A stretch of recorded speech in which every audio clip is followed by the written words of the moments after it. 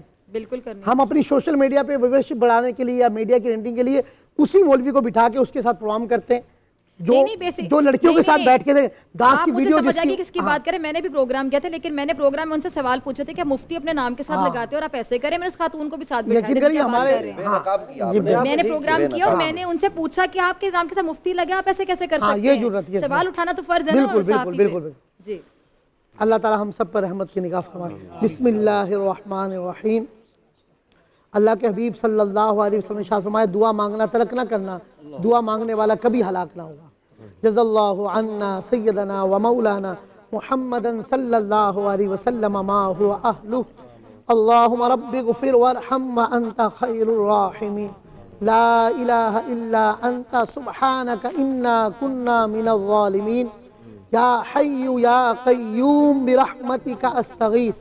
یا رب البیت العتیق, اے رب کعبہ اشرائے مغفرت ہے, اے مولا ہمارے گناہوں کو معاف کر دے, ہم گناہ گاروں سے راضی ہو جا. اے مالک ہمیں گناہوں پر سچی توبہ کی توفیق عطا فرما. اے اللہ ہماری لرزشیں خطائیں معاف فرما.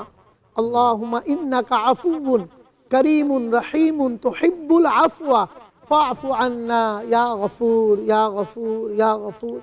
یا رب البیت العتیق, اے رب کعبہ ہمارے حال زار پر رحمت کی نگاہ فرما. اے اللہ اپنے پیارے محبوب کی گناہگار امت کو بخش دے. اے پیارے اللہ اپنے پیارے محبوب کی امت پر رحم فرما. اے پیارے اللہ اپنے پیارے محبوب کی امت پر رحمت کی نگاہ فرما. اے پیارے اللہ اپنے پیارے حبیب صلی اللہ علیہ وسلم کے غلاموں کو خوشحال کر دے. اے مولا گھروں میں ہسپتالوں میں مریض بھرے پڑے, کورونا نے کمر توڑ کے رکھ دی, مختلف امراض. اے اللہ ہمارے ہسپتال مریضوں سے بھرے پڑے. اب تو گھروں میں بھی مریض ہیں, ہسپتالوں میں جگہیں کم پڑ گئی. یا شافی الامراض اشفی امراضنا. یا اللہ یقیناً یہ ہماری شامت اعمال ہے. اے اللہ ہمیں سچی توبہ کی توفیق عطا فرما. اے مولا امت کے حال پر رحم فرما. اس وبا سے پورے عالم اسلام کو, پوری عالم انسانیت کو نجات عطا فرما. اے مولا کریم ہمارے مریضوں کو شفا دے, قرضے اتر جائیں, ہماری بہنوں اور بیٹیوں کے نصیب اچھے کر, ہمیں سلامتی والا عزت والا گھر عطا فرما. اے اللہ ہمارا خاتمہ ایمان پر ہو. اے مولا کریم نزا کے وقت تیرے محبوب کے جلوے ہوں, کلمہ طیبہ ہماری زبان پر ہو. اے مولا ہمیں جنت البقیع میں مدفن عطا فرما, ہماری دعاؤں کو مستجاب فرما. پاکستان کی سرحدوں کی حفاظت فرما. اے اللہ ہمارے نظریے کی حفاظت فرما. افواج پاکستان کے قدم مضبوط فرما. پاکستان کو تا قیامت سلامت رکھ. فلسطین مقبوضہ کشمیر کے مسلمانوں کی غیبی امداد فرما. سبحان ربک رب العزت عما یصفون وسلام علی المرسلین والحمد للہ رب العالمین. لا الہ الا اللہ محمد رسول. بہت شکریہ ادا کرتا ہوں میں تمام علماء کرام کا کہ جس طرح وہ ہر روز ہمارے لیے وقت نکالتے ہیں اور اتنی زبردست اتنی خوبصورت گفتگو کرتے ہیں. اللہ تعالیٰ ہمیں عمل کی توفیق دے. اللہ کرے کہ یہ جو یہاں پر ہم یہ ان سے خوشبو ہمیں حاصل ہوتی ہے وہ پورے معاشرے میں پھیل جائے. تو جناب انشاءاللہ تعالیٰ آپ سے ملاقات ہوگی افطار میں, رمضان میں, بولڈ ٹرانسمیشن میں. اجازت دیجیے. اللہ حافظ.